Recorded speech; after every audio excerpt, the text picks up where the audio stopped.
Yeah, I could see that. I think I would try to understand perspective if I'm not working in this area.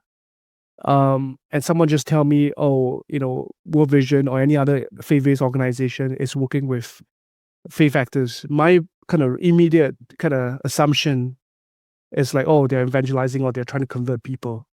But it is far from the truth. This is a podcast called Walk, Talk, Listen. An attempt to connect people and make this world a bit better by sharing opinions and experiences based on the belief that everyone's perspective is true, albeit partial. My name is Maurice Blom, and I would like to welcome you to yet another episode of Walk, Talk, Listen.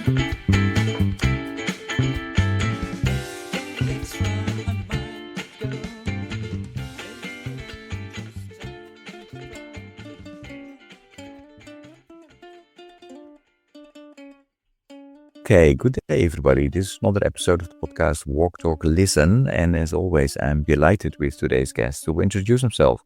Desmond, please go ahead. Hi, Morris. Hey, everyone. My name is Desmond Lim. I am from Singapore, so I'm based in my home country of Singapore. It's a tropical island city-state, one of maybe 3 city-states in the world, in Southeast Asia, so just south of Malaysia. So I've lived and worked and grew up in Singapore, but also spent a bit of time in the United States and also the UK. I currently work for World Vision, the South Asia and the regional office, South Asia and Pacific regional office, but I'm home based in Singapore. Thank you. Yeah, and it's great. And we met each other now 2.5 weeks ago, I think, right? Or 3, in Singapore. And both of us are in Singapore now, but not in the same room, unfortunately. Desmond, tell a little bit about your life in Singapore, your upbringing, and are you part of? Do you have brothers and sisters? Where did you go to school? Obviously, you also went to the States as part maybe of your education. So, tell us about it. Sure. Yeah, like I said, I grew up in Singapore. A big family, a fairly big family. I have a family of 4 younger sisters. So I'm the eldest one. Just right below me, I have 4 younger sisters. So it's a family of 5 kids, and my parents. My mom actually passed away when I was fairly young. Probably when I was like under 5 years old. So I have a very faint memory of my mom. So me and my kind of immediate sister, elder sister, we share the same mom. And then my dad, after a couple of years, remarried. With my stepmom now. Who I still call my mom. So 3 of my sisters are my half sisters. Having said that, nothing changes. Because we still are family, but I guess it's a different dynamic compared to a family with a mother who gave birth to you and grew up with you and took care of you. It's a little bit different dynamic also. But like I said, we still treat each other as family, as loved ones. So that's kind of the context of my family where I grew up, and I went to typical government school, what we call primary school, in Singapore, high school, and then with tertiary education, pre-university. A little bit similar to community college in the US. So I did that for about 3 years.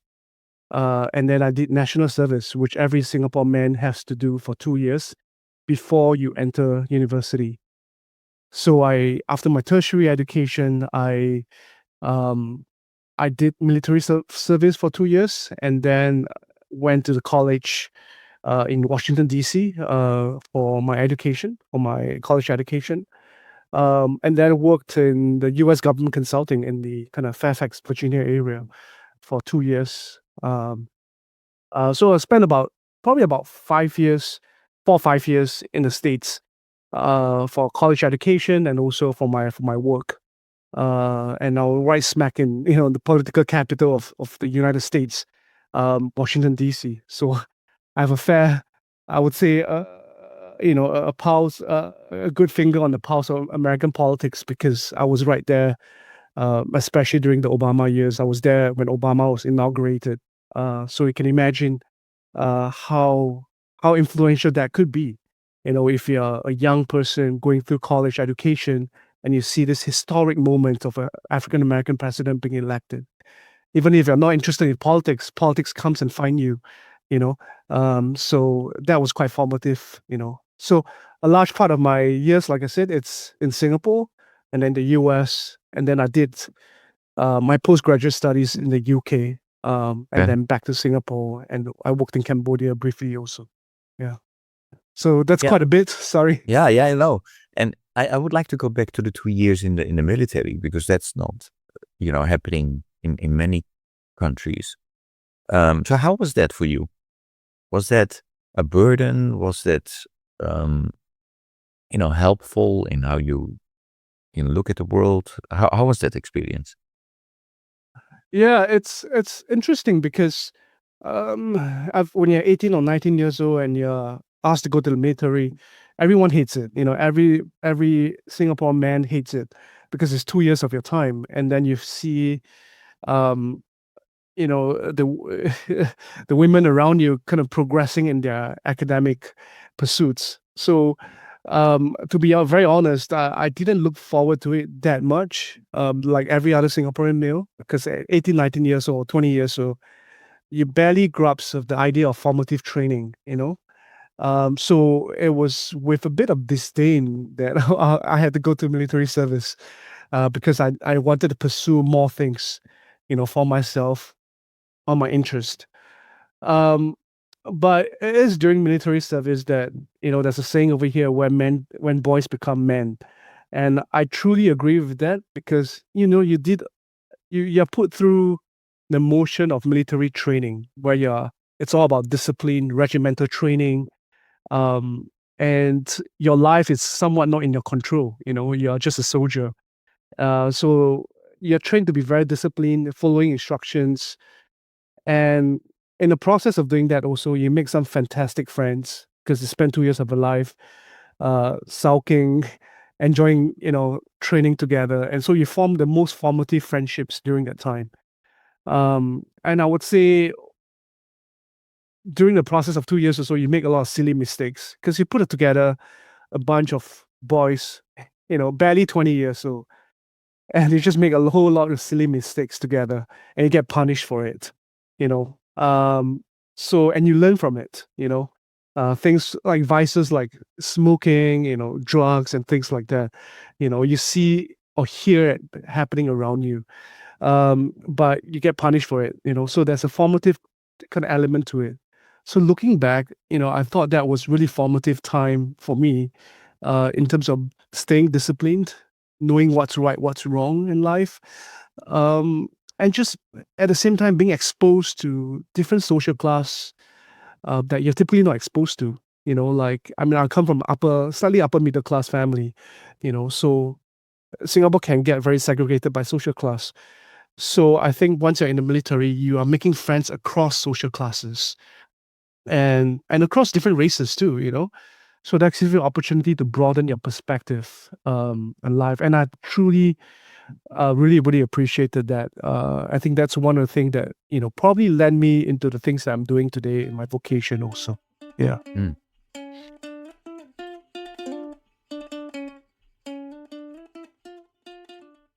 And I mean, for those, I maybe two questions around that time. Were you still, during those 2 years, were you still staying at home, or did you have to be, at another spot? And the second question that I have is, because I know that in Singapore it's very strict about drugs, and that's what you mentioned. So if somebody was caught, using drugs then in the military, were the punishments as severe as it would normally have been, in normal society? Yeah. So for your first question, yeah, I was still staying at home, but home in the sense that I was in the military camp from like Monday to Friday, staying in what we call bunk, military bunk. and then I will come out on the weekends. And that changes depending on the vocation that you're going into. And after about 6 to 9 months of basic training, I actually got passed off as a military police. So just imagine you're just a policeman within the military, enforcing discipline in a sense. So what happens was I would do a duty for 24 hours, shift work, and then I'll get another 24 hours off the next day and I'll go back home. And then on the third day itself, I'll do office hours, I think 8 to 5 or 8 to 6 p.m., something like that. I'll go back home after that. So it's like a 3-day cycle.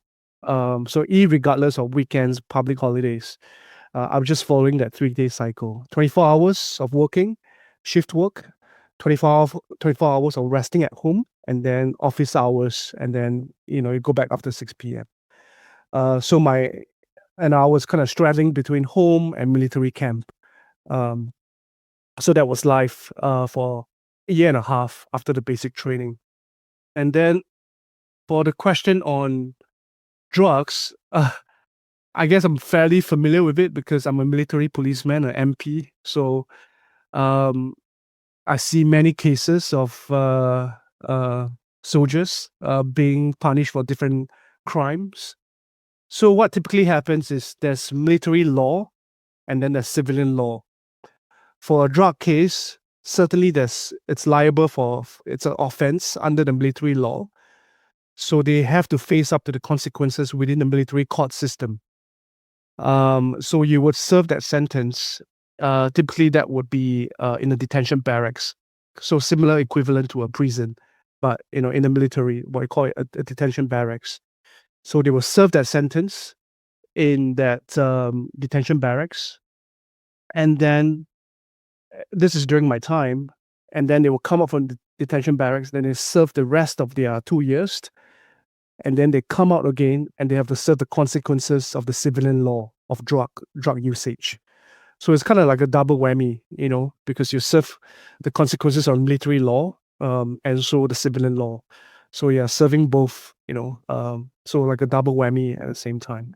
So that was how it was processed during my time. Yeah.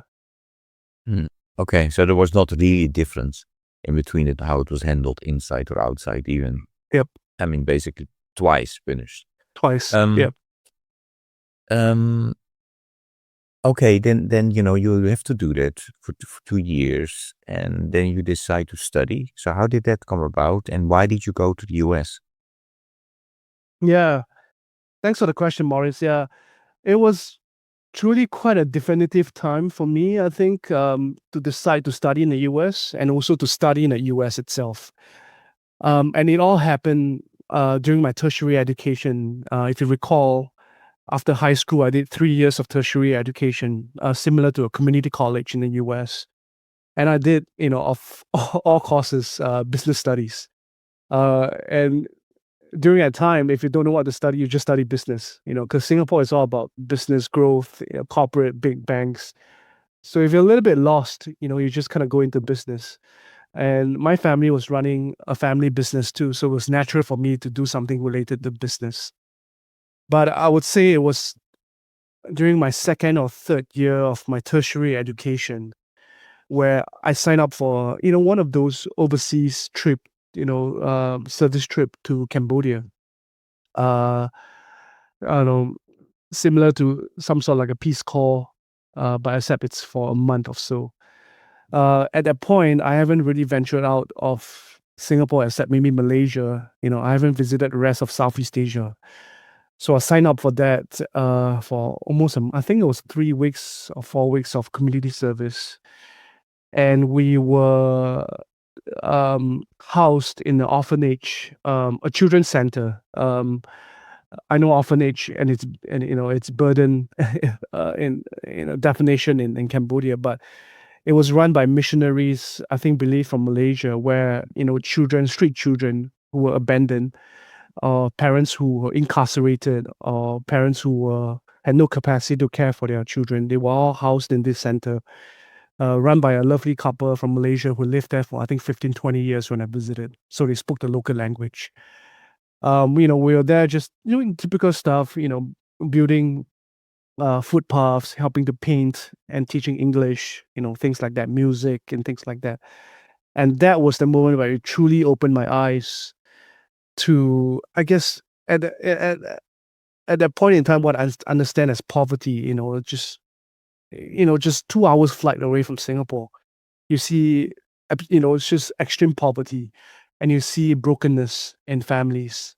And I had a bit of reckoning within myself. Why am I studying about profit making, in courses, my business course and all that. So um, I came back and just said, could I study something like that, like something about doing good, in my all my level of understanding at the time was I just want to do good, I just want to help people. So I explored, typical social service, community service, and then it kept coming back to like I want to do something international, out of Singapore. Um, and during my time, Singapore had nothing to offer in international development, or international relations. So I looked elsewhere, and US with its it's with its very prestigious institutions and its very diverse offerings got me really interested, especially with liberal arts college. And also I wanted uh, to learn in a small classroom setting as opposed to universities in the US in Singapore, where it's typically 100 to 200 students. So I wanted to learn in a small class environment, and I found that in liberal arts colleges in the US. So yeah, fast forward, I found a course, international relations, with a focus on development studies in the US, in Washington, D.C., and it offered small classes environment, and also allowed me to study whatever I want to study in my general education, which during my time in Singapore is unheard of. You know, so I love the exploratory studies. Uh, I was doing courses in oceanography, music. So it really broadened my perspective. So I found that in the U.S. Education system. So that was a lovely time for me. Mm. Yeah. And then because you were explaining that Singapore is a city or a country where business is important. Your parents, your father also had a business. So how did they look at that? That you decide to go to the US and study liberal arts. Yeah, I think at that time, um, my parents was hugely skeptical. I, I would say I could only speak for the Asian upbringing. Is you want something tangible. That's being a lawyer, a doctor, a businessman. That pays off. Those are very tangible career as opposed to arts or liberal arts. So they were skeptical in the sense, especially I wanted to study about international relations, development studies. I mean, I don't think they fully grasped what it was at that time. They just think that maybe it's related to politics. So they were a little bit skeptical at that time. Um, but I think at the same time, the skepticism was tempered with the freedom they gave me. I think as the only son, also, I think with a boy, I feel like they gave me a bit more freedom as opposed to my sisters that I observed over the years. They tend to be more protective with my sisters, because I couldn't imagine if my sisters just wanted to go to the US to study all by herself. My parents would be worried. But I assured my parents at the time that I did a lot of research, and this is what I'm truly passionate about. But it can't help, that they were still fairly skeptical at that time, because they couldn't quite understand. They couldn't put the course or my interest into the conventional buckets in Singapore, be it business, marketing, banking, finance. Those were the ones that assure you of high earning power, a career of sorts. You know, but eventually they still gave me the freedom to pursue it. Yeah. And which direction did your sisters go? Um, so my sister was quite interesting. My eldest sister, right after me, was a special education teacher for a number of years. She's now a stay-home mom, but because she just had a newborn about a year ago. But before that, she was a special education teacher. And then the next one is a language teacher, actually teaching English. She speaks English, Korean, and Japanese. So she teaches all these Wow. languages. And then the next one is actually a speech therapist who studied in the UK after much convincing of my parents to let her go. So she was trained in the UK and then became a speech therapist. And then the last one, the youngest one, as a designer, interior designer. Yeah. Yeah.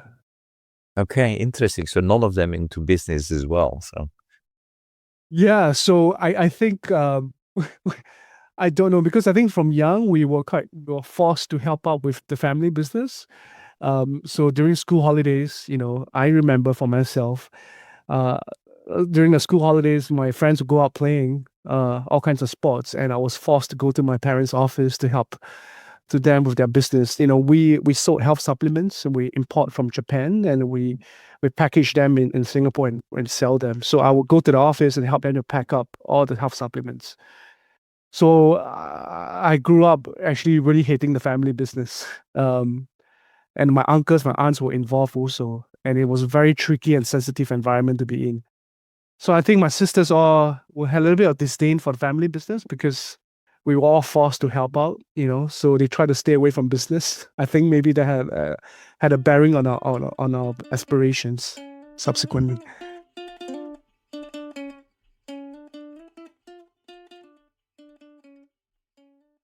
So yeah, so right after graduation, I knew I wanted to stay in the US at least to gain some experience, because I was in Washington D.C. and it was really a perfect place, for development work. The World Bank, the IMF, and INGOs are all headquartered there. So I stayed in the US and I tried to find a job in the development sector, but it was very tough, because everyone had a master's, or they require someone had a master's. The development sector is typically like this. They require you to have a master's or experience. Even though I had tons of internship experience, those were fairly not counted at the time. So it took me a while to find a job, but eventually, I couldn't find one in the development sector. So I found a corporate consulting job, working in Virginia, just right outside DC, as an analyst. So this is quite similar to your Booz Allen, Deloitte. Typically, a lot of new graduates will go into jobs like that. And I was consulting for the various U.S. government agencies. So I was traveling across the U.S. a fair bit also. So I did that for about close to 2 years, federal level consulting, with the Veterans Department, with the White House, different projects that they have, we will consult for them. So did that for about 2 years. And then, we had some family issues. I think more so because my grandma was passing away in Singapore. So I decided to come back home to Singapore. And it just happened that during that time, World Vision in Singapore, the regional office was hiring, and they were looking for someone local. And I fit the bill, and it took them quite a long time to find a local with that experience of development. So I think it took them about 6 months or so. So when I came back, I realized they were looking, and I applied, and I fit the bill in terms of having the right academic qualification, internship experience in different NGOs, understanding the development world. So my second job, uh, or my first full-time paying job, was with World Vision in Singapore regional office. Yeah. So doing disaster relief work. Yeah.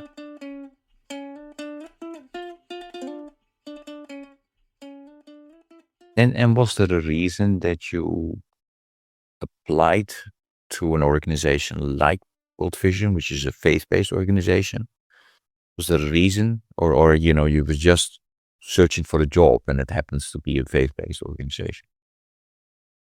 Yes. At the time, yeah. I mean, honestly, I was just searching for a job, and World Vision was hiring, and I knew about World Vision because the office was in DC, and I tried to apply to work there, but it was not accepted.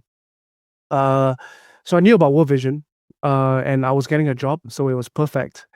But I think being a faith-based organization, particularly a Christian organization, resonates very well with me because I'm a Christian. So it resonates very well with me about why they do the work they do.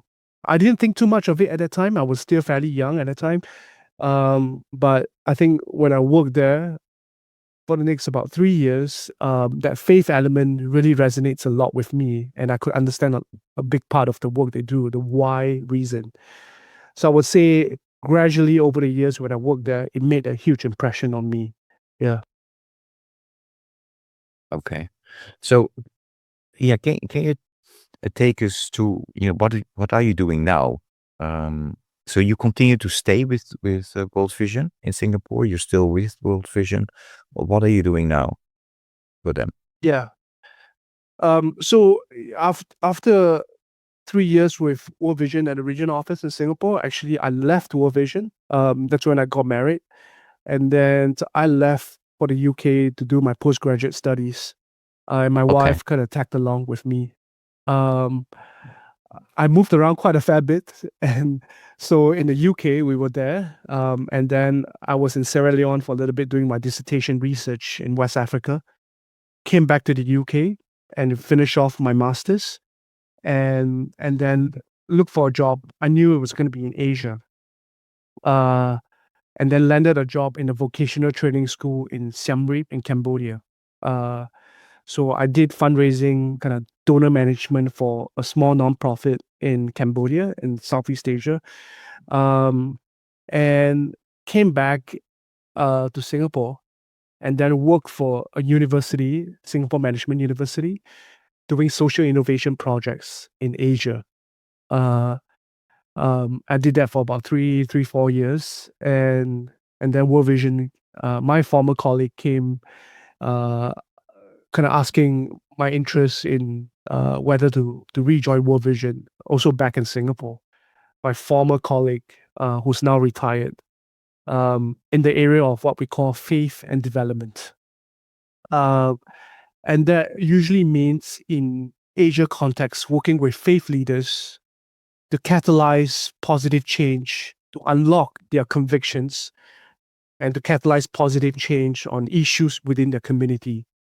And for my region, South Asia and Pacific region, which mostly multi-faith communities. So that means working with Hindu leaders, Muslim imams, Buddhist monks, Christian pastors, Catholic priests, to walk them through a process of helping them to see the issues that are affecting their community. But I think more important for me is to help them to unlock that faith conviction to act upon the issues so that they can have ownership over those issues. And what are those issues that we are talking about?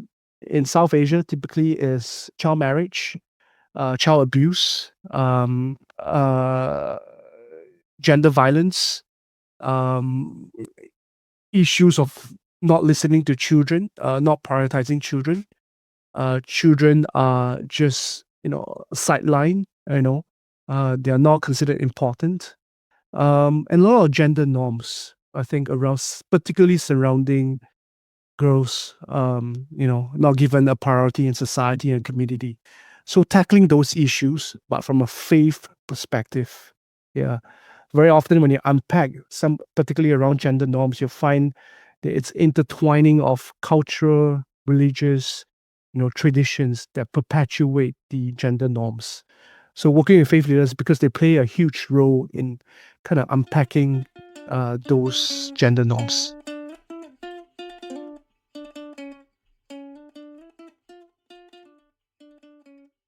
And Desmond, for the listeners out there that are not very familiar with faith-based organizations, some of them might think if they hear, oh, he's working on faith and development, that you're there to evangelize.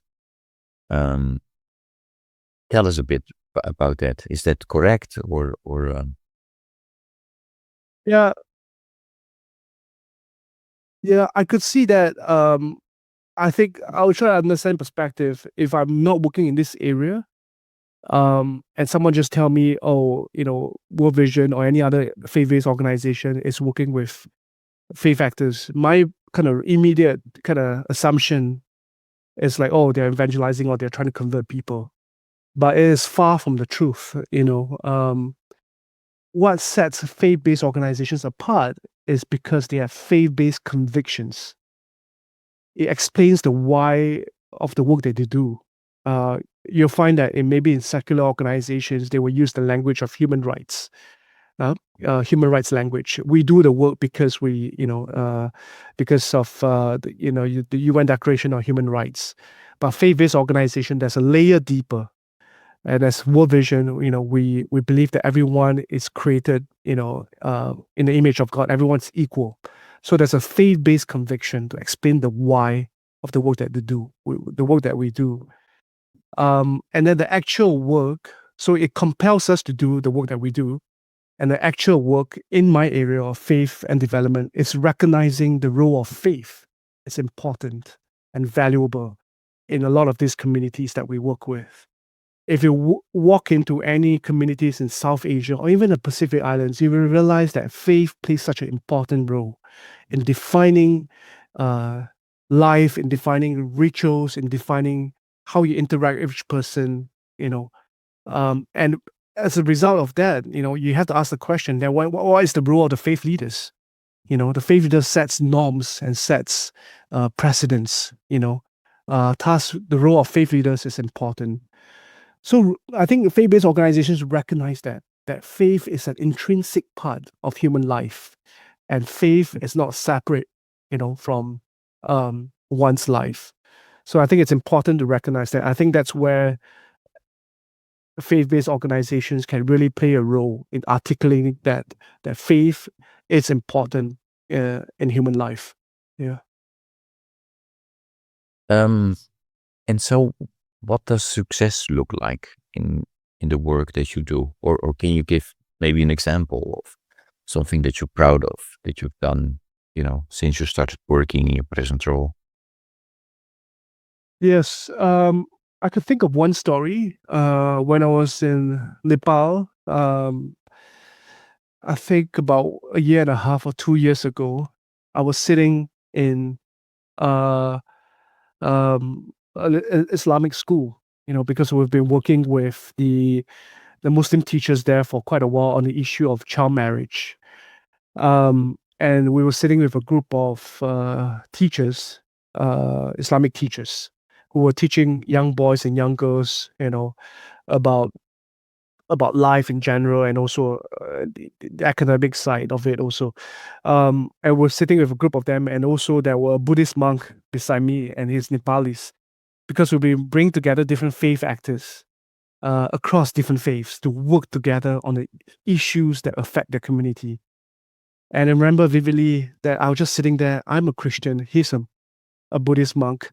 And we are sitting in Islamic school, and we are Muslim teachers in front of me. I was like, this is just a perfect site of peace building, of building cohesion within the communities that were coming together despite, seemingly our religious differences.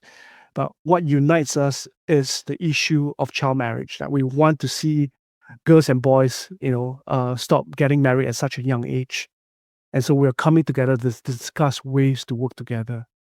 And one particular moment really struck me, and it still stays with me till today, is there was a young Muslim teacher, and he was talking about when World Vision first approached him to talk about issue of child marriage. He personally thinks there's nothing wrong with that. I think when girls start menstruating, it's fine for them to get married because they're considered mature. So he finds there's nothing wrong, in just girls getting married at such a young age and not following the legal age of marriage. And seated right beside him was a much elder kind of Muslim teacher who we've been working with World Vision in the multi-faith group. And he talked about how he had to spend time every evening to talk to him from the Quran to say that child marriage is actually, not appropriate. And they spent every evening walking through the Quran with him together, the both of them, until that young Muslim teacher was personally convinced that child marriage is actually not according to the Quran is not right. And that's because this elder Muslim teacher has walked through with him through the Quran, to help him to realize that the issue actually is not right. And now the both of them are taking ownership over the issue in their community. And I think you asked the question, what would success look like? And that to me was success, is that local ownership over the issue. Not just because it's pushed by any other INGOs that you should do this, you should do that, but it's when you have that personal conviction unlock within you.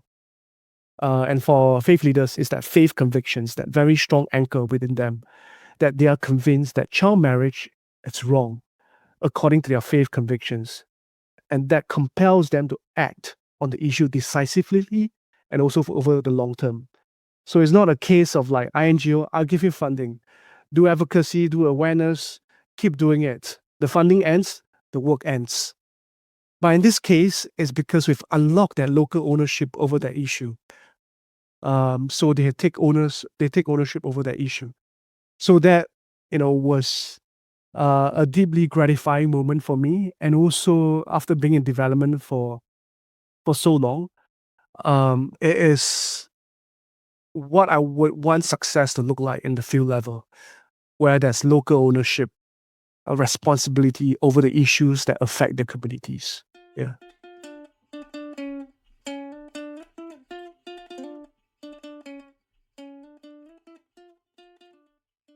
Okay, thanks, Desmond, for sharing that. When I'm listening to you, so an important part of your work is bringing people together, connecting, and go from there, on important issues. What I hope that this podcast is contributing to is also, connecting people, dialogue, etc. And I've tried to do that through introducing a question that comes from a previous guest for you.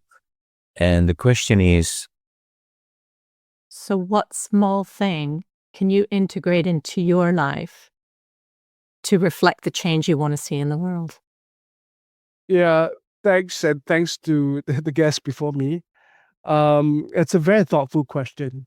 I think something I would ask a lot of development practitioners to also reflect about, because we talk about change so much in our career. We want change in the communities. And my response to this question is, what I'm become more and more aware of is that personal reflection on myself, on the change that I want the communities to change too. If I want the community to think about change around gender norms, girls can succeed, girls can become, doctors and lawyers and things like that, become successful. So I must also internalize that within myself also. So that personal transformation within is so important.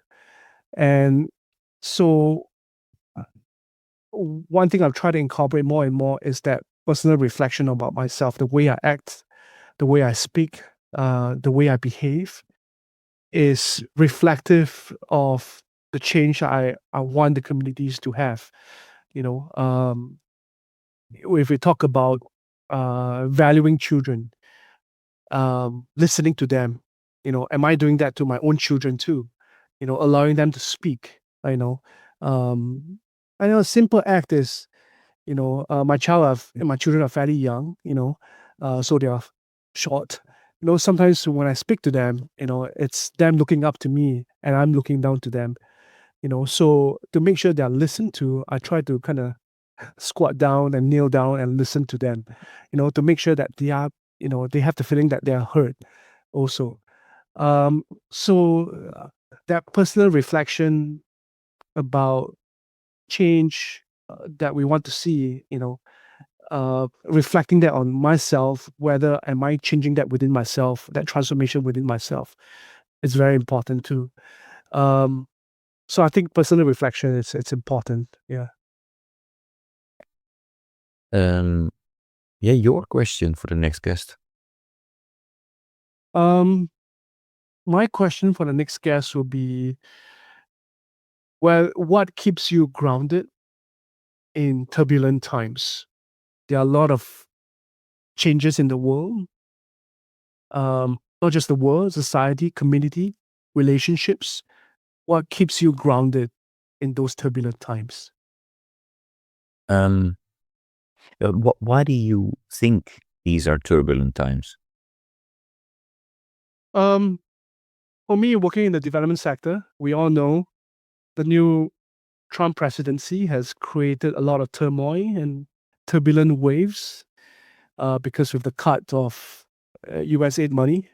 So has created turbulent times um, in the development sector, but not just in the development sector, but also with the tariffs that are going on, the tariff war. That has huge repercussions with global economy.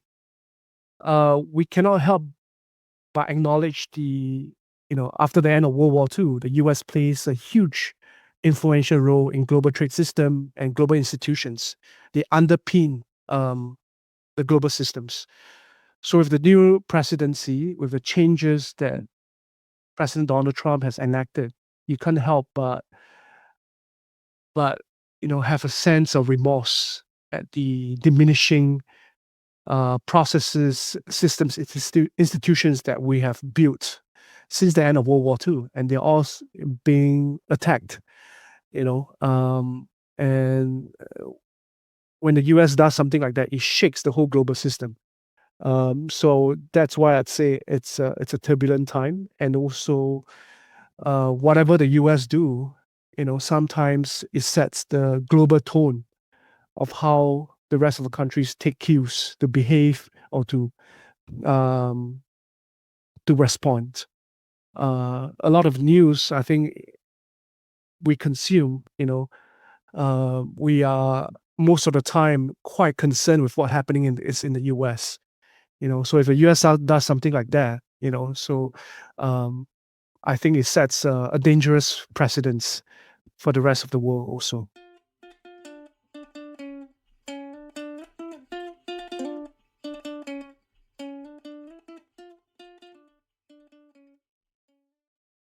Piggybacking on that, as a world, we established these 17 sustainable goals because I think we acknowledged that the world was going in a direction was not sustainable. Not just those sustainable development goals are not perfect, but it's what we have. However, on average, we are reaching 15 to 17%. So, before you know it's 2030, long way to go. So I know you're familiar with the SDGs. I would like you to respond to, what do you think people, the listeners, should know about the SDGs? And then I have a second part to that question, and that is a growing group of people around the world has also identified that one of the reasons that we are not reaching those goals has to do with, our inability, that we did not work on the ability, skills, and knowledge that you need as an individual and as a community. As a result of that group of folks, they did a survey, talked, they came up with 5 inner development goals: being, thinking, relating, collaborating, and acting. So I would like to ask you there, have you heard about these inner development goals? If yes, if not, any thoughts on, the relationship between the inner development goals with the sustainable development goals? The 2 questions. Yes.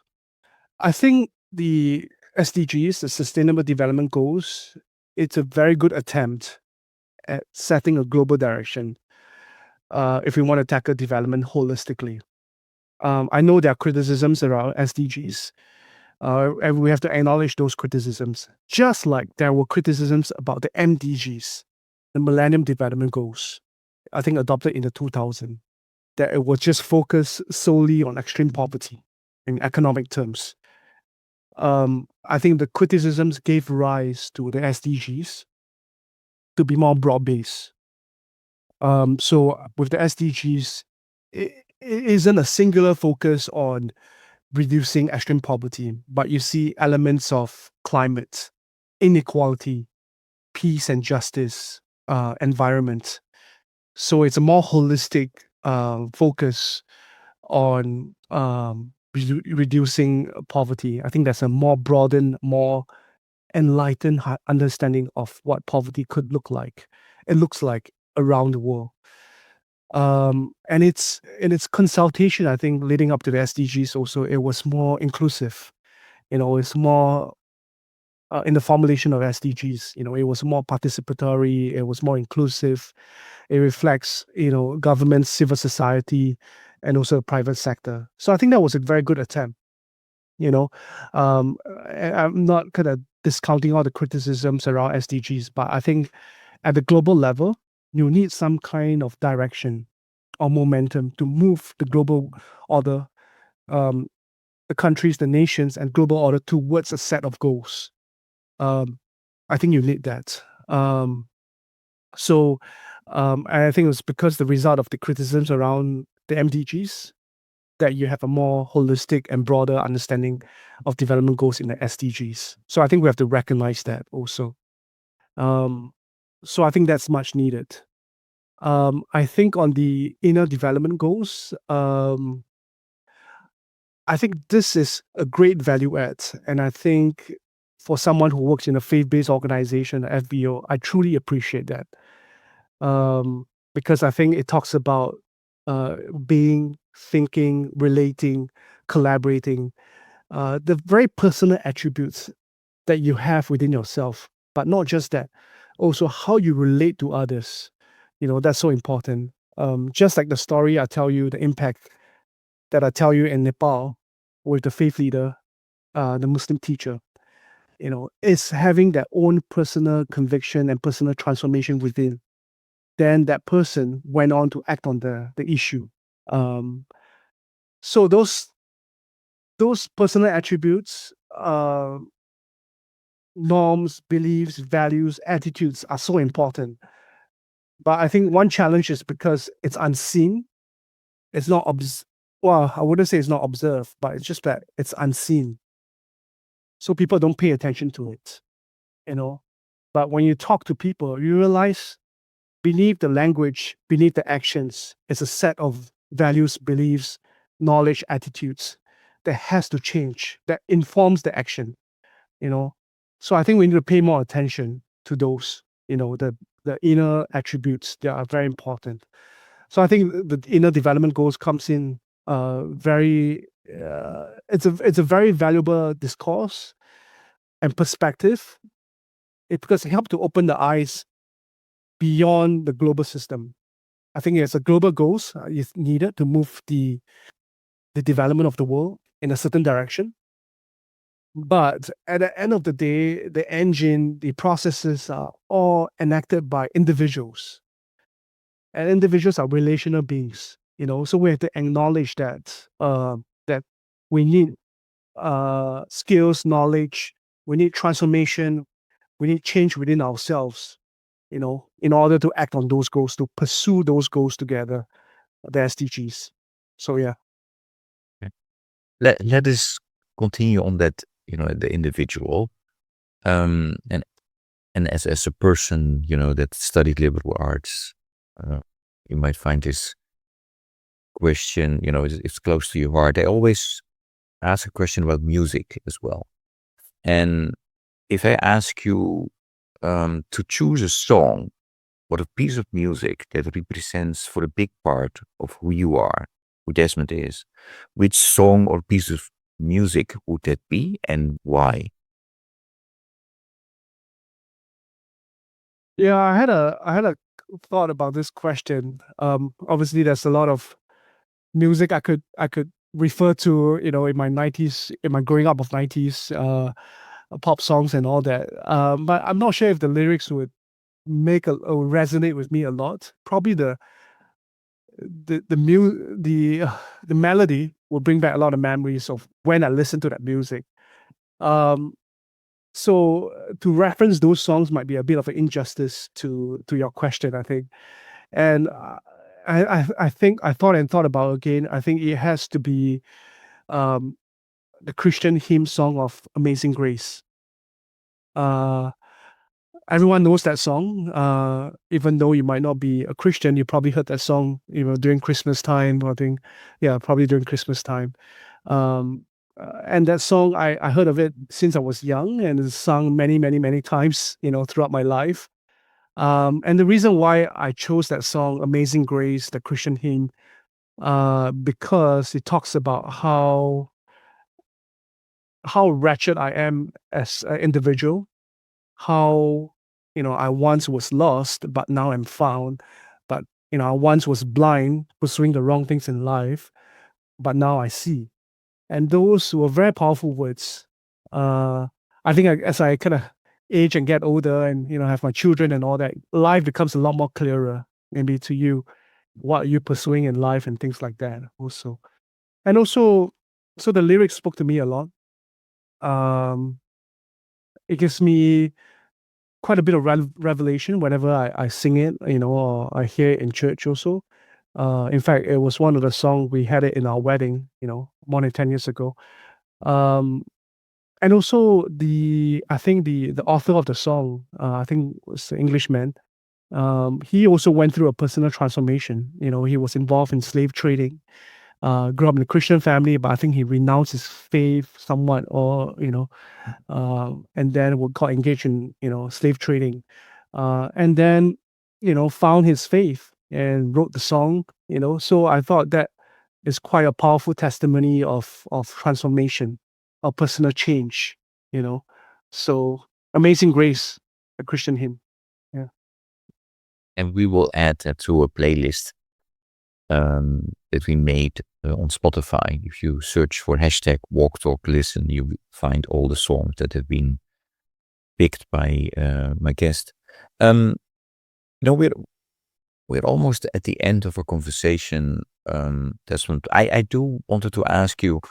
You know that this podcast is a spin-off of a 100-mile walk that I started in 2012, and then I'm often accompanied during that 100-mile walk by other people who walk with me for a mile, or 10 miles, 15 miles, and then often we talk about why are we doing this, what's the purpose of life, and then often we talk about faith, and then specifically about the younger generation and what is happening with them, and some people say, well, they are less religious, but still spiritual, depends on where you are.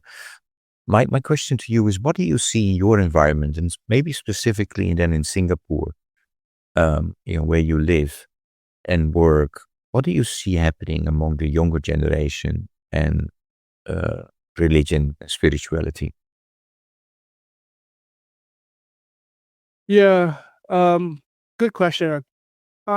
Singapore, it's a typical city. It's a city state, so the whole country is a city. So you can imagine with that, life is fast paced, and the fact that it's so small. The sense of competition or trying to make it in life, and very often I say make it in life, it's kind of make it economically. Uh, so the keen sense of competition, the keen sense of trying to make it in life, it's very evident, and it rubs off people quite easily because it's a small country.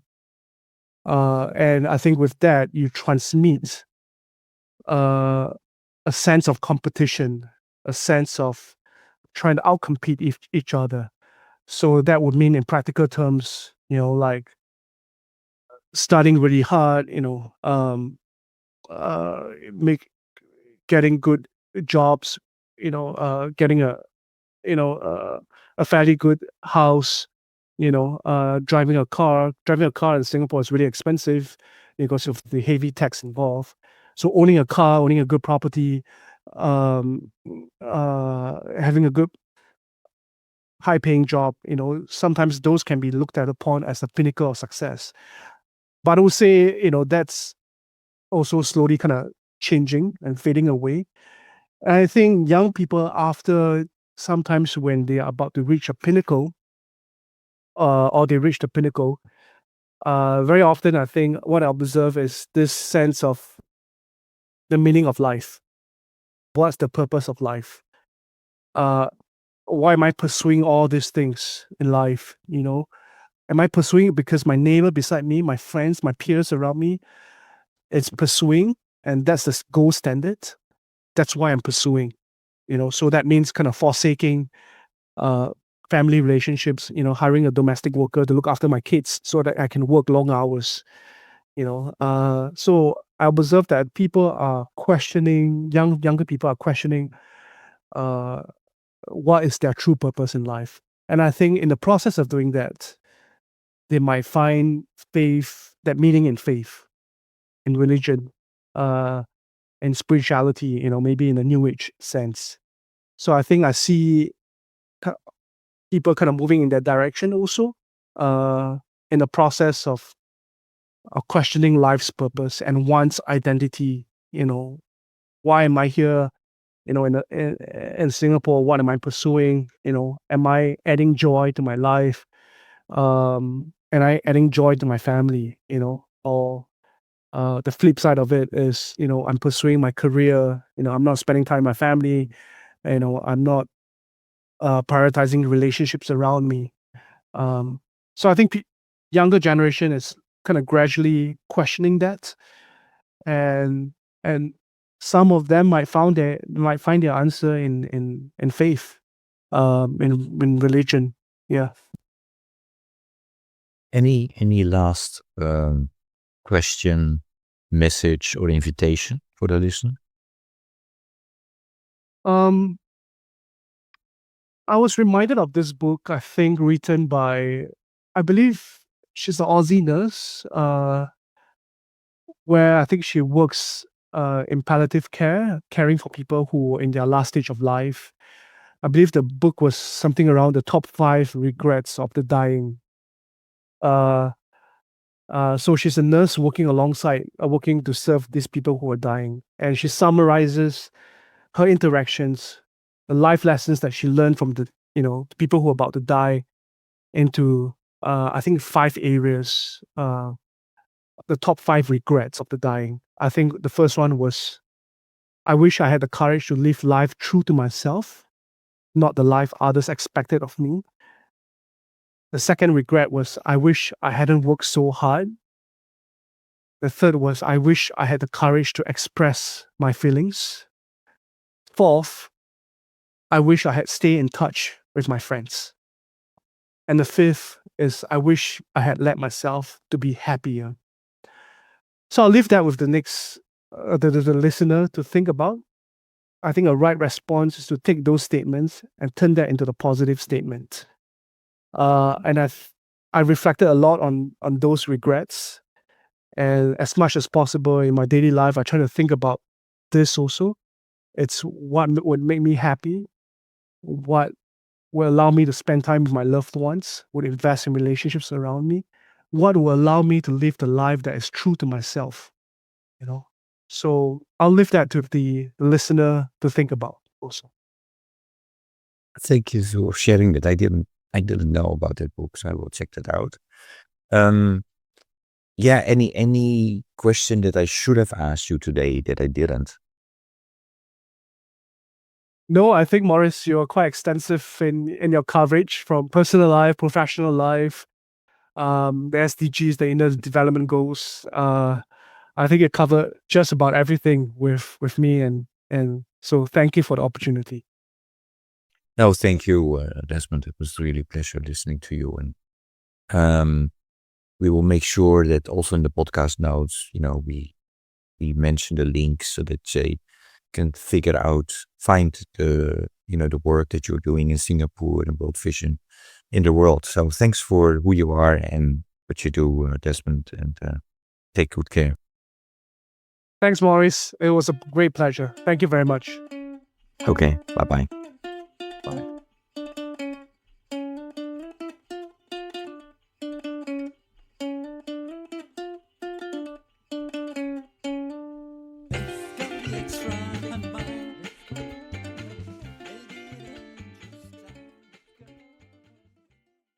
Thank you for listening to Walk, Talk, Listen. please check us out on 100mile.org or follow us on Facebook or Instagram.